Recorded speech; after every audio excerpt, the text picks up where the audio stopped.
ಶನಿವಾರ ದಿನ ಬೆಳಿಗ್ಗೆ ಸಂತೆ ಆಗ್ತಿರಿ ದೇವ್ರ ಸಂತೆ. ನಾವು ರೈತರು ಎತ್ತುಗಳು ಎಲ್ಲ ಟ್ರಾಕ್ಟರ್ ಎತ್ತಾವ್ರಿ ನಮ್ಮವು. ಎತ್ತು ತರ್ಲಕ್ಕಂತ ಸಂತಿಗೆ ಹೋಗಿದ್ವಿ ನಾವು ಬೆಳಿಗ್ಗೆ ಶನಿವಾರ ದಿನ. ಬರೋಷ್ಟ್ರಾಗ 1:30 2 ಗಂಟೆ ಆಯ್ತು ರೀ. ಮಧ್ಯಾಹ್ನ ಎತ್ತುಗಳು ಊರಲ್ಲಿ ಬಿಟ್ಟು ಇಲ್ಲಿ ನಾವು ಒಂದು 20 ರಿಂದ 30 ಗುಂಟೆ ಮೇವು ಹಾಕಿವ್ರಿ, ನೇಪರ್ ಅಂತೇಳಿ. ನೇಪರ್ ಮೇವು ಹಾಕಿವ್ರಿ ಇದ್ರ ಕೆಳಗಡೆ. ಆ ಮೇವಿಗೆ ನಾವು ದಿನ ಬರ್ತೀವಿ ರೀ ಇಲ್ಲಿಗೆ. ಹಂಗಾಗಿ ಗಾಡಿ ತೊಗೊಂಬಂದೆ ರೀ ನಾನು.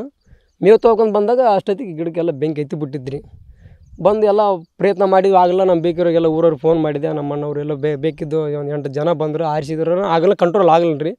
ಅದು ಅಗ್ನಿ ಸ್ಥಳದವ್ರು ಗಾಡಿಗೆ ಫೋನ್ ಮಾಡಿದ್ರು. ಆ ಗಾಡಿ ಬಂದ ನಂತರ ಕಂಟ್ರೋಲ್ ಆಯ್ತು ರೀ ಬೆಂಕಿ. ಅವರು ನಮ್ಗೆ ಸಹಕಾರ ಮಾಡಿ ಆದಷ್ಟು ಪ್ರಯತ್ನ ಮಾಡಿದ್ರು. ಅವರು ಅಲ್ಲಿಗೆ ಸ್ಟಾಪ್ ಮಾಡಲಾಯ್ತದೆ ಬೆಂಕಿನ. 3 ಎಕರೆ ಆದ್ರಿ. 3 ಎಕರೆ 11 ಗುಂಟೆ ತೋಟ ರೀ ಇದು. ಎಲ್ಲ ಮಾವಿನ ಗಿಡ ಇದ್ದು ರೀ, ತೆಂಗಿನ ಗಿಡ ಇದ್ದವು, ನುಗ್ಗಿಕಾಯಿ ಗಿಡ, ಹುಂಚೆ ಗಿಡ, ಜಾಮೂನ್ ಗಿಡ, ಇದು ಸಪೋಟ್ ಗಿಡ, ಎಲ್ಲ ಥರದ ಗಿಡಗಳು ಅವ್ರಿ ಇದ್ರಾಗ. ಒಂದು ಥರದ ಗಿಡಗಳು ರೀ. ಇದು ಮಾವಿನ ಗಿಡನೇ ಒಂದು 200ಕ್ಕೆ ಹೆಚ್ಚು ಮಾವಿನ ಗಿಡನೇ ಹೋಗ್ಯಾವ್ರಿ.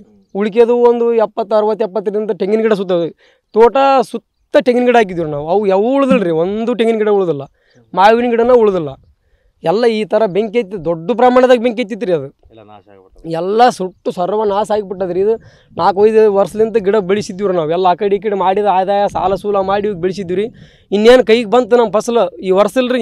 ಈಗ ಬಂತು ಅಂದ್ರೆ ಮುಂದಿನ ಫಸಲು ಇನ್ನು ಜಾಸ್ತಿ ಅಂಥದ್ರಲ್ಲಿ ನಮ್ಗೆ ಅಮೌಂಟ್ ಬರ್ತಿತ್ತು ರೀ, ದುಡ್ಡು. ನಾವು ಮನ್ಯಾಗ ಕುಂತು ಸಹ ಇದ್ರಲ್ಲಿಂತ ನಮ್ಮ ಜೀವನ ನಡೀತಿತ್ತು. ಈಗ ಈಸ್ ದಿನ ಮಾಡಿದ್ದು ನಾವು ಆ ದುಡ್ಡು ತೆಕ್ಕೋಬೋದಾಗಿತ್ತು. ಈಗ ಈ 5 ವರ್ಷಲಿಂದ ಮಾಡಿದ್ದೆಲ್ಲ ಸರ್ವನಾಶ ಆಗಿ ಸರ್ ಮತ್ತೆ ಸುಟ್ಟು ಹೋಗ್ಯಾವ. ಈಗ ನಾವು ಮತ್ತೆ ಗಿಡ ಹಾಕ್ಬೇಕಂದ್ರೆ 5-6 ವರ್ಷ ಆಗ್ತದೆ ಸರ್. ನಾವು ಈಗ ಮುಂದೆ ಜೀವನ ಮಾಡೋಕೆ ಭಾಳ ತೊಂದರೆ ಆಗುತ್ತೆ. 25ರಿಂದ 30 ಪೈಪ್ 4 ಇಂಚಿನ ಪೈಪ್ ಲೈನ್ ರೀ ನಮ್ಮದು. ಇದು ಯಾಕಂತ ಕೇಳ್ರಿ, ನಾವು ಪೈಪ್ ಲೈನ್ ದೊಡ್ಡದಿರೋದ್ರಿಂದ ಇದು ಕಲ್ಲು ನಾವೆಲ್ಲ ಜಾಗ ಎಲ್ಲಿ ಗ್ಯಾಪ್ ಮಾಡಿ ಗಿಡ ಬೆಳೆಸಿದ್ವಿ. ಆ ಗಿಡಕ್ಕೆ ಡ್ರಿಪ್ ಪ್ರಕಾರ ನೀರು ಆಗಲ್ಲ, ಇದು ಬಂಡಿ ಇರುತ್ತೆ, ಕಾವು ಜಾಸ್ತಿ ಈಟ್ ಅಂತೇಳಿ 4 ಇಂಚಿನ ಪೈಪ್ ಮೂಲಕ ಕೌಲಿ ಮೂಲಕ ನೀರು ಬಿಡ್ತೀವಿ ನಾವು.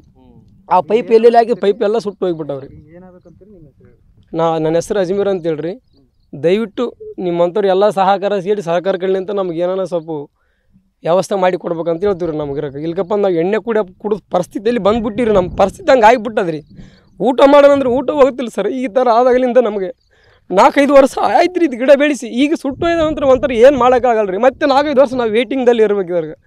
ದಯವಿಟ್ಟು ಹಂಗಾಗಿ ಕೈ ಮುಗಿದು ಬೇಡಿಕೊಳ್ಳೋದೇನೆಂದರೆ ಸರ್ಕಾರಕ್ಕೆ, ನಿಮ್ಮಂಥವ್ರಿಗಾಗಲಿ, ನಿಮ್ಮಂಥವ್ರ ಕೈಯಾಗ ನಾವು ಇರೋದೀಗ ನಮ್ಮ ಜೀವನ ನಿಮ್ಮಂಥವ್ರ ಕೈಯಾಗ. ನೀವು ಏನು ಸಹಕಾರ ಮಾಡಿಕೊಡ್ತೀರಿ ನಮ್ಗೆ ದಯವಿಟ್ಟು ಇಷ್ಟು ಮಾಡಿಕೊಡ್ಬೇಕಂತ ನಿಮ್ಮಲ್ಲಿ ಬೇಡಿಕೆ ಅಂತೀವಿ. ಅಜ್ಮೀರ್ ರೀ.